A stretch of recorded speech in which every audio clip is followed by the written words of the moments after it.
Bismillahirrahmanirrahim. Kita akan yang pertama ini memahami Al-Quran dengan hikmah al-hikam ata'iyah tentang konsep rezeki, bekerja, dan kondisi jiwa. Bismillahirrahmanirrahim. A'udzu billahi minasyaitonir rajim. Bismillahirrahmanirrahim. Wa ma min dabbatin fil ardi illa 'ala Allahi rizquha wa ya'lamu mustaqarraha wa mustawda'aha kullun fi kitabim mubin. Wa ma min dabbatin fil ard, dan tidak ada suatu binatang melata pun di bumi illa 'alallahi rizquha, melainkan Allah lah yang memberi rizki. Wa ya'lamu mustaqarraha wa mustawda'aha, dan dia Allah mengetahui tempat berdiam binatang itu dan tempat penyimpanannya. Kullu fi kitabim mubin, semuanya itu tertulis dalam kitab yang nyata atau Lauhul Mahfuz. Quran surat Hud ayat 6. Ayat tentang rezeki yang lain. Quran surat At-Tolak ayat 3. Wa yarzuqhu min haitsu la yahtasib wa man yatawakkal 'alallah fa huwa hasbuh innallaha balighu amri qad ja'alallahu likulli syai'in qadra. Wa yarzuqhu min haitsu la yahtasib, dan memberinya rezeki dari arah yang tiada disangka-sangka. Wa may yatawakkal 'alallah, dan barang siapa bertawakal kepada Allah, fa huwa hasbuh, maka niscaya Allah akan mencukupkan keperluannya. Innallaha balighu amri, sesungguhnya Allah melaksanakan urusan yang dikehendaki. Qad ja'alallahu likulli syai'in qadra, sesungguhnya Allah telah mengadakan ketentuan bagi tiap-tiap sesuatu. Rezeki saya, rezeki anak saya, rezeki istri saya, rezeki Anda, rezeki bapak Anda, ibu Anda, saudara Anda, semuanya sudah ditentukan oleh Allah Subhanahu wa ta'ala. Kalau jatah rezekinya habis, orang itu meninggal.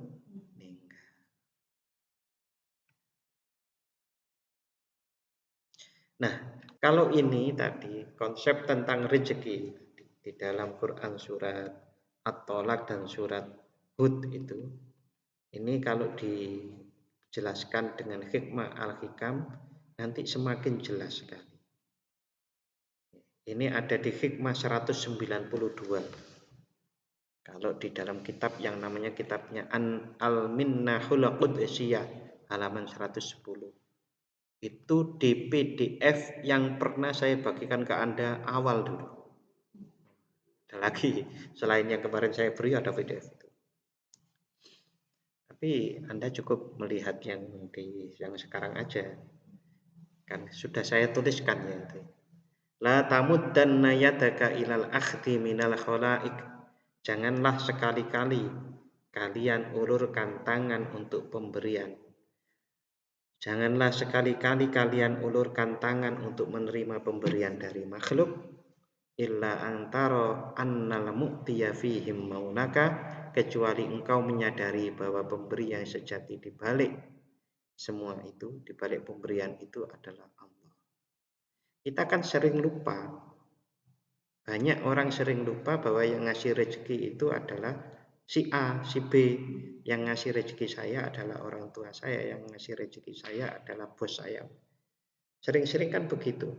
Tetapi tidak kemudian itu diteruskan menjadi satu pemahaman dan satu perasaan bahwa saat kita mengulurkan tangan mengambil rezeki itu adalah yang ngasih Allah.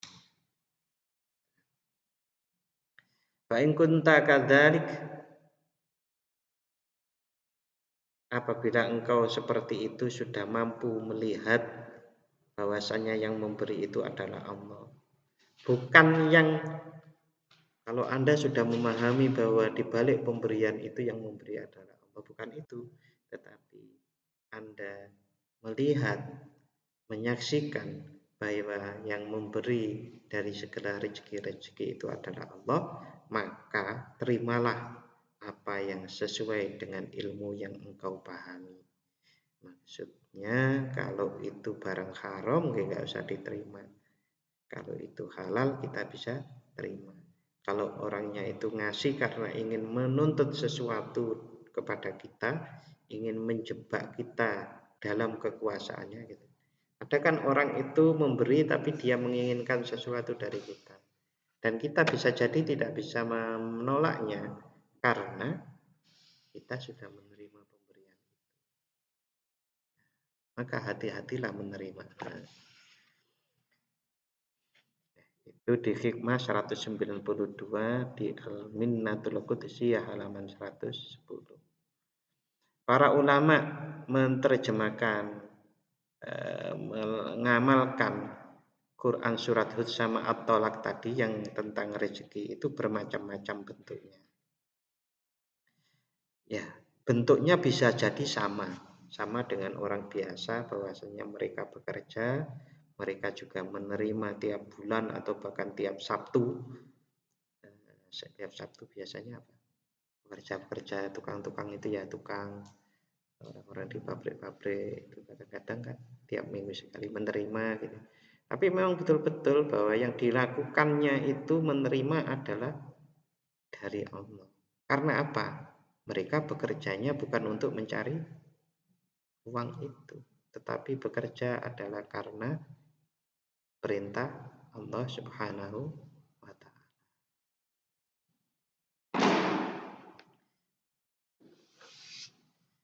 Ini juga bisa dipahami dengan hikmah al-hikam. Ini PowerPoint yang kelima ya.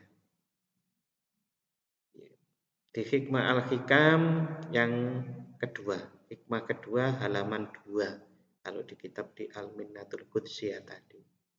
Iradatuka at-tajrida ma'a iqamatillahi iyyaka fil asbab. Keinginanmu untuk tajrid, yaitu meninggalkan keinginan duniawi termasuk dalam mencari rezeki, padahal Allah telah menetapkan engkau pada asbab, yaitu usaha. Itu di mana Allah telah membekali manusia dengan sarana penghidupan. Artinya kalau kita itu masih mampu bekerja, lalu kemudian bekerja, waktu juga ada dan tidak mengganggu kehidupan beragama kita gitu. Ya kita hendaknya bekerja. Tetapi kalau umpamanya ya mungkin ini nggak enak, itu orang itu melamar kerja di mana saja nggak bisa. Ya begitu. Orang itu yang ini contoh saja ya, mudah-mudahan kita nggak mengalami seperti itu.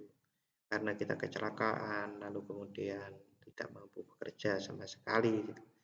Ya, itu artinya kita diatur oleh Allah menjadi orang yang nggak bekerja tapi tetap rezeki akan pasti ditanggung oleh Allah. Walaupun caranya itu bisa jadi dikasih oleh orang lain. Anak yatim itu umpamanya.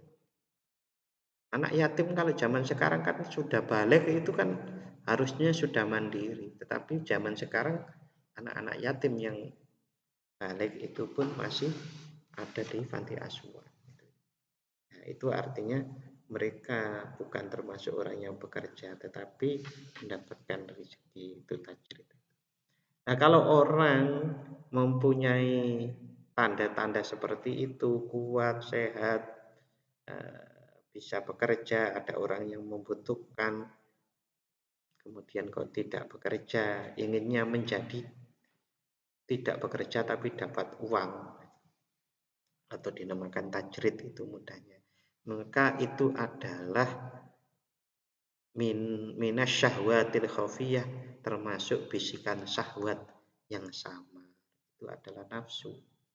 Begitu juga sebaliknya. Wa iradatukal asbaba ma'a iqamatillah, dan kehendakmu untuk menjadi orang yang bekerja padahal engkau menetapkan iyaka, ya kamu itu fit tajrid di dalam orang yang tidak berusaha bekerja sebagaimana biasa tapi dapat uang itu adalah merupakan inhitatun, melorot anil himmatil aliyah atau kemerosotan dari himmah atau tekad spiritual yang luhur. Di ayat Al-Quran, Quran surat Hud tadi dan At-Tolak itu, kalau kita padukan dengan hikmah yang ke-192 dan 2 hikmah yang kedua di dalam kitab Al-Hikam, kita bisa memahaminya bahwa Allah Subhanahu wa Ta'ala itu memberi rezeki walaupun orang itu dimanapun bertempatnya, dimanapun tempat penyimpanannya, ibaratnya begitu, maka dia akan diberi rezeki oleh Allah Subhanahu wa Ta'ala.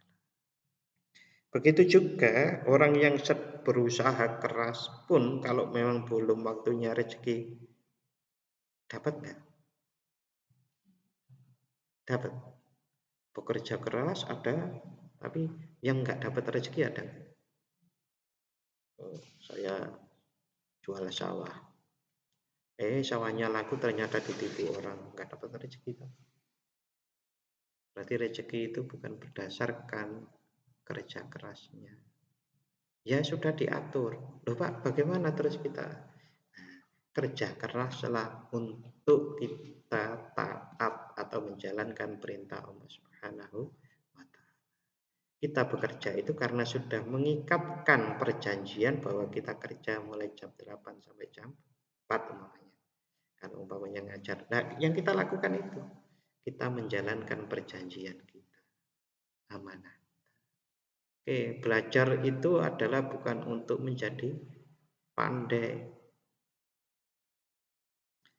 Subhanakallahumma la ilma lana illa ma 'allamtana. Tahu artinya? Subhanakallahumma, maha suci Engkau ya Allah. La ilma lana, tidak ada ilmu yang kami miliki illa ma 'allamtana, kecuali yang Engkau ajarkan kepada kami. Berarti kita itu menuntut ilmu itu ya dalam rangka taat kepada Allah. Pokoknya menuntut ilmu. Oh, nyatanya ada orang sama-sama bukunya sama, waktunya sama. Yang satu dapat ilmu, yang satu tidak. Oh, itu kan karena nggak perhatian dan seterusnya ya. Alasan logisnya seperti itu. Maka saat kita bisa seperti itu, maka gerakan kita nanti itu semuanya akan berpusat pada Allah. Apa yang saya lakukan sekarang? Ya maksudnya wong kok gak ono healing-healingnya didik-didik kan gitu. Apa ya healing ya? Kok nggak ada santai-santainya sih? Loh gimana? Saya tadi itu hampir nggak berangkat kok, capek sekali. Saya itu tadi ada acara di sana, di Jetis sana. Lalu pergi ke UII, dari UII balik lagi ke Jetis, balik lagi terus pulang ke rumah sore, balik sore sampai rumah jam 4:30 lebih. Rasanya berat. Setelah berangkat itu nggak tahu, ya saya melaksanakan perintah Allah. Cobalah dimanapun tempat berzikir kepada Allah. Saya menikmati zikir sambil naik motor itu, ternyata terus senyum-senyum sendiri saya sambil naik motor itu, padahal sudah pakai. Mau hampir nggak berangkat tadi itu, udah hampir WA saya. Dari lanjutkan aja Rif itu. Ya, ternyata saya berangkat seger juga. Intinya itu, artinya pusat poros dari segala perbuatan kita itu adalah Allah. Walaupun orang melihat itu sama dengan yang lain, kerjanya juga sama, mencari ilmunya juga sama. Maha umpamanya kita ngajar juga sama, umpamanya mendisiplinkan anak juga sama gitu. Tapi porosnya itu adalah karena Allah Subhanahu wa Ta'ala. Nah, kalau kita bisa seperti itu, itulah yang insya Allah dinamakan sebagai kita diciptakan untuk beribadah. Mana-mana pokoknya ibadah dan ibadah dan ibadah. Itu indah sekali. Nah, hanya saja apakah orang itu bisa seperti itu? Nah, kalau manusia itu diperintahkan Allah, pasti diberi bekal, diberi kekuatan untuk itu. Kok kemudian tidak mampu melakukan itu? Ya harus belajar. Secara potensial manusia itu karena sudah diperintah oleh Allah untuk beribadah setiap saat, setiap waktu. Allah ngasih bekalnya, ngasih sarana prasarana. Pasti. Oke, itu tentang rezeki. Udah ya, titik ya. Rezeki itu dari Allah. Apapun yang kita lakukan dan seterusnya itu adalah merupakan bentuk-bentuk, kalau bahasanya orang Ahlus Sunnah wal Jamaah itu ikhtiar. Ikhtiar itu perintah Allah. Bekerjalah, bekerja. Amanahlah, amanah. Begitu. Sekarang kita beralih pada konsep bekerja. Tadi konsep tentang rezeki. Allah berfirman di dalam Quran surat At-Taubah ayat 105, A'udzubillahi minasyaitonir rajim. Bismillahirrahmanirrahim. Wa qul i'malu fasayarun wa qul i'malu fasayarallahu 'amalakum wa rasuluhu wal mu'minun wa saturadduna ila 'alimil ghaibi wasyahadati fayunabbi'ukum bima kuntum ta'malun. Artinya kul wakul dan katakanlah ikmalu bekerjalah kamu, bekerjalah kalian, fasayarallahu maka Allah akan melihat pekerjaan.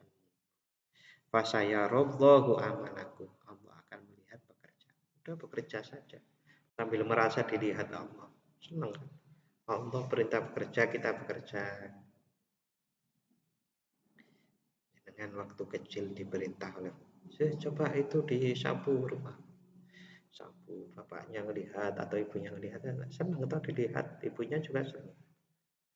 Kita senang dalam bekerja dan Allah menyaksikan kita, oh dia taat perintahku. Allah senang. Wa rasuluhu, begitu juga rasulnya, wal mu'minun dan orang-orang. Allah, Rasulullah dan orang-orang mukmin itu melihat pekerjaan kita. Sampai di mana kita bisa bekerja.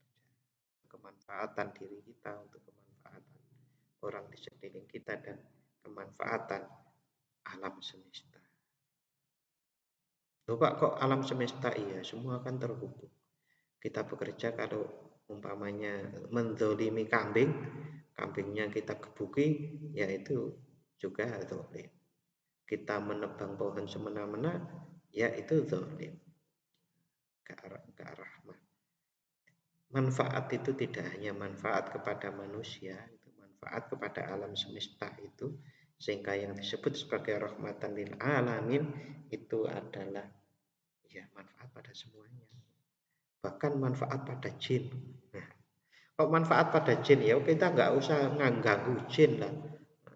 Nah, biasanya jin yang ganggu kita loh, kadang manusia bisa ganggu jin juga. Ya, gitu.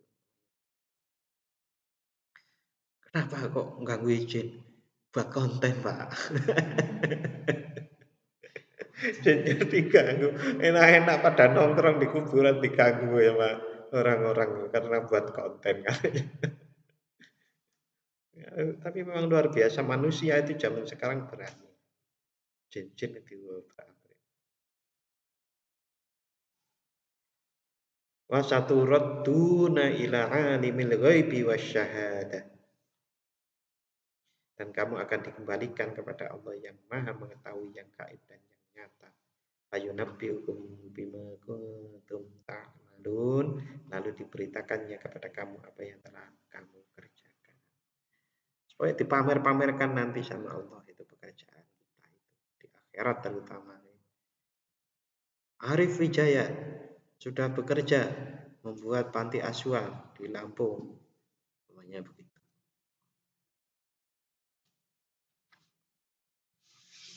Nah, terkait dengan konsep bekerja tadi di dalam Quran surat atau ayat 105 ini bisa disambungkan, dijelaskan agar kita lebih memahaminya dengan hikmah kedua di Al-Minnahul Qudsiyah halaman kedua. Bukan, ya ini lupa menghapus ini, bukan di hikmah kedua tapi hikmah 234. Ini Arif seneng ini kalau hikmah 234 di Samsu. Kaifa tatlubul iwadu ala amalin huwa mutasaddiqun bihi alaika.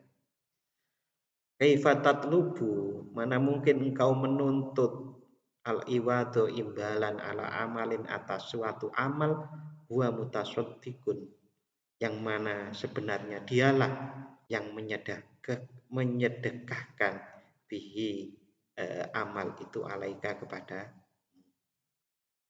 Bagaimana kamu minta imbalan dari suatu amal atau pekerjaan atau amal ibadah, meminta imbalan padahal ibadah ataupun pekerjaan itu yang memberi adalah Allah, ya kan?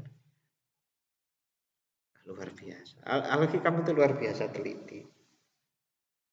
Kita itu diperintah bekerja itu bukan untuk ya Allah aku udah bekerja kasih saya dong rezeki yang banyak.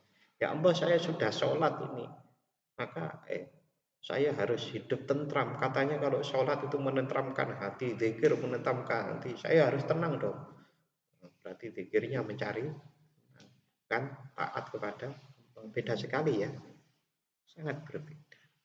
Padahal la haula wala quwwata illa billah itu tidak ada kekuatan, la haula tidak ada daya untuk lepas dari maksiat wala quwwata dan tidak ada kekuatan untuk berbuat taat. Ini pendapatnya. Ini tafsirnya seperti ini, ingat saya menurut Imam Nawawi. Illa billah, kecuali atas pertolongan. Nah, kita itu berbuat ibadah, berbuat apapun itu yang diberi oleh Allah kok minta imbalan.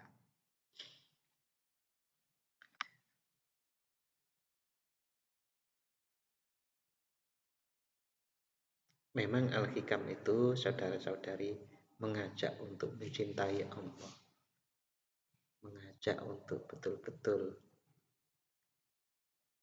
ya sudah melakukan perintah Allah tanpa menuntut apapun. Ya, berikutnya am kaifa tatlubul jaza, dan bagaimana engkau menuntut atau meminta balasan pahala, balasan al-jaza ala sidqin, atas suatu ketulusan, wah mudihi ilaika, padahal Allah lah yang menghadiahkan ketulusan itu kepada. Bahkan kalau kita tulus, ikhlas pun, ya kita juga tidak. Kan begini toh, kalau orang sedekah, niatnya itu untuk rezekinya agar tambah banyak, akan dikasih oleh Allah. Karena apa? Karena itu adalah usaha atau keinginannya dia mendapatkan sesuatu di dunia, bukan di akhirat. Nah, tetapi ketulusan itu pun sendiri adalah sebetulnya anugerah Allah juga. Terus gimana? Ya sudah gimana Pak? Berbuatlah, beribadahlah karena diperintahkan oleh Allah. Titik. Bagaimana kalau kita itu memerintahkan kepada siapa saja? Kan akan ditanya, bensinnya ono orang. Kan begitu toh?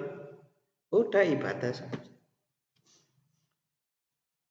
Pak, saya ingin ngajar. Ya ngajar saja. Enggak ada gajinya. Ya enggak apa-apa. Ngajar saja. Nek wani. Nek wani ya ya belajar mana? Belajar lagi. Tapi memang kalau masa muda ya masih sulit lah seperti kalian itu masih sulit. Saya dulu udah 35 ke atas ingat saya itu. mulai buka-buka Al-Hikam dulu ya. Bahkan saya umur SMA sudah belajar Al-Hikam, tapi ya belum bisa mengamalkan. Nah, mulai 35 itu baca lagi, dihikmati, mencoba mengamalkan. Ya kalau Anda masih kesulitan ya nggak apa-apa. Yang penting Al-Hikamnya di ngaji dulu. Kalau bisa segera mengamalkannya, ya alhamdulillah. Kalau enggak, buat bekal nanti. Biasanya kalau sudah punya anak, punya suami, punya istri, itu. Insya Allah kalau dikehendaki baik ya akan berubah menjadi lebih. Nah, tentang konsep tentang bekerja ini juga dapat kita jelaskan dari hikmah 55. Kalau di kitabnya itu halaman 33. Maqalla amalun baraja min qalbin zahid wala kasura amalun baraja min qalbin raghib. Amal yang berasal dari hati yang zuhud tidak dapat dianggap sedikit. Dan amal yang berasal dari hati yang penuh dengan ketamakan tidak dapat dianggap banyak. Pak, ini apa hubungannya dengan konsep kerja?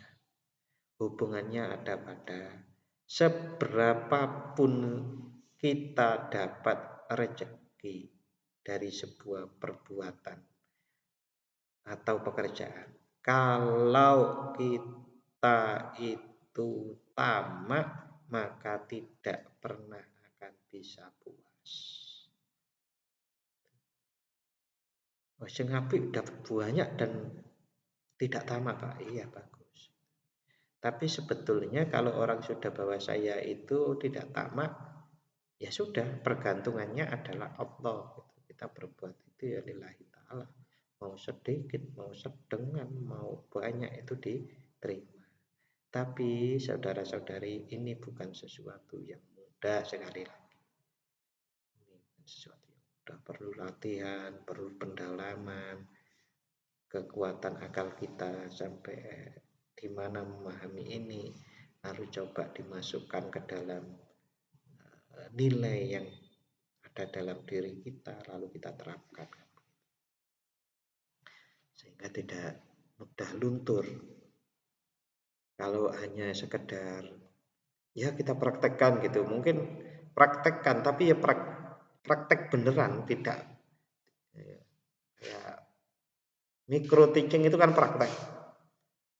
Tapi kalau ngajar beneran kan ngajar beneran. Nah, maksud saya diamalkan beneran, bukan hanya praktek gitu. Tetapi ya, amal yang berasal dari hati yang penuh dengan ketamakan tidak dapat dianggap. Bahkan di satu pendapat disebutkan seperti ini. Amalnya orang yang ya orang yang ikhlas itu ya tidak terhitung dibanding orang yang tidak ikhlas. Intinya kalau tidak ikhlas banyak apapun itu ya tidak ada gunanya. Berikutnya ini juga bisa konsep bekerja itu bisa dijelaskan dari hikmah ke-88 di halaman 52 kalau kitab yang saya sampaikan. Ar-raja'u ma qoronahu amalun wa illa fahuwa umniyatun. Harapan atau roja harus disertai dengan amal. Kalau tidak, maka itu hanyalah lamunan. Harapan itu harus disertai dengan perbuatan. Kalau tidak, ya itu hanya menjadi lamunan. Itu konsep. Konsep yang betul-betul harus kita pegang. Ya semua orang tahu lah. Kalau hanya lamunan saja yang ngapain gitu. Saya sudah sholat ya, kapan? Pak lamun. Saya ngelamun sholat. Ya api sih ngelamun sholat daripada ngelamun judi. Ya lebih baik kan ngelamun sholat. Tapi intinya memang Islam itu adalah satu kesatuan antara zahir dan batin itu. Juga bisa dijelaskan dari hikmah yang ke-11, ke-75. di halaman 44 Al-Minnahul Qudusiyah.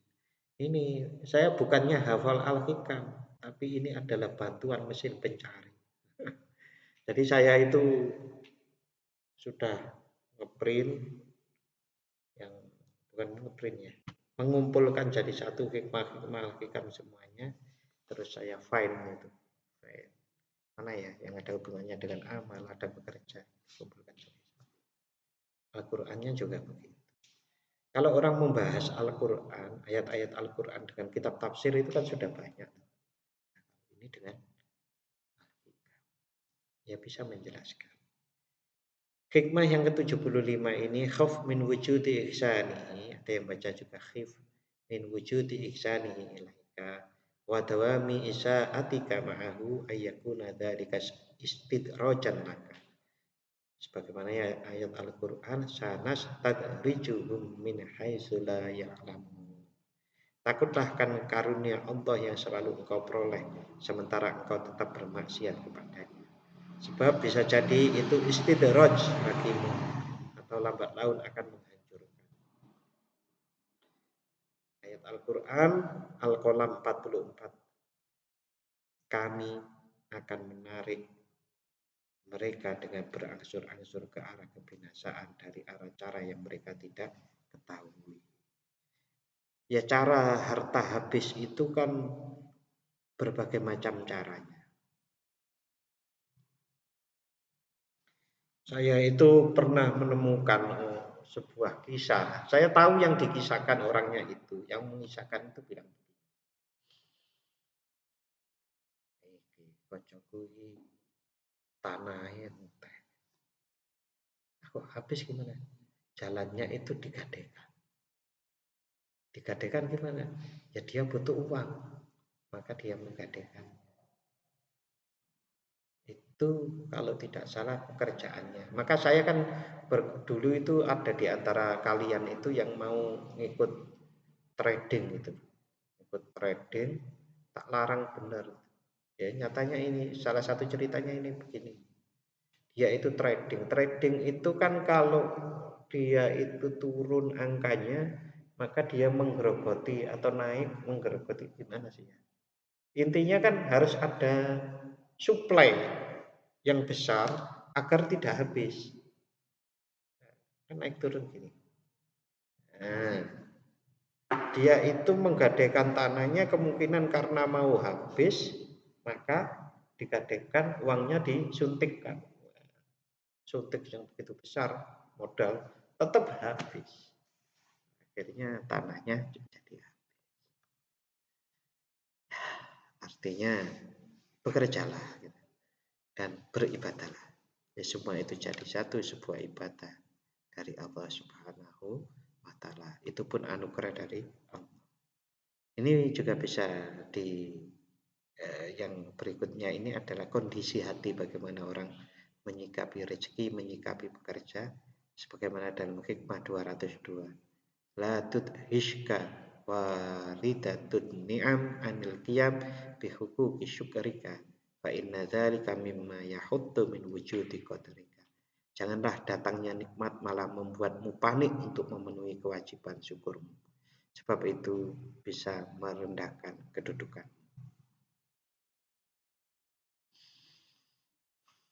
Paham jenengan? Yang hikmah terakhir ini paham? Kalau kita itu panik ingin bersyukur karena ada seadanya nikmat yang datang. Kita itu sebetulnya adalah orang amatir. Karena apa? Nah, berarti nikmatnya selama ini itu kita nggak terasa kalau selalu datang. Panik itu menunjukkan karena ada perubahan yang dahsyat, perubahan yang besar. Padahal setiap saat kita itu selalu dikaruniai nikmat yang sedemikian besar. Nah, kapan syukurnya? Setiap saat bersyukur. Nah, hamba amatir itu, oleh rezeki akeh syukuran. Yo amatir. Kenapa? Ya itu tadi. Apa dikira tidak setiap saat itu rezekinya besar. Itu kayak begitu. Maka kondisi jiwa, kondisi batin kita itu kalau bisa seperti ini tadi tidak panik, itu berarti kondisi kita itu kan datar gini. Kalau gini itu bergejolak. Datar itu tenang. Tenang itulah namanya mutmain. Itulah jiwa yang tenang. Gak duit-duit yang ngono ora panik. Sama gitu. Ya mohon maaf. Untuk malam hari ini cukup segini ya. Mudah-mudahan bermanfaat. Minggu depan insya Allah kita lanjut lagi. Kita doa selesai belajar. Bismillahirrahmanirrahim. Allahumma inni astaudiuka ma 'allamtani faradudhu ilayya inda hajati ilaihi wa la tunsini ya rabbal alamin. Terima kasih dan mohon maaf apabila ada kekhilafan. Wassalamualaikum warahmatullahi wabarakatuh.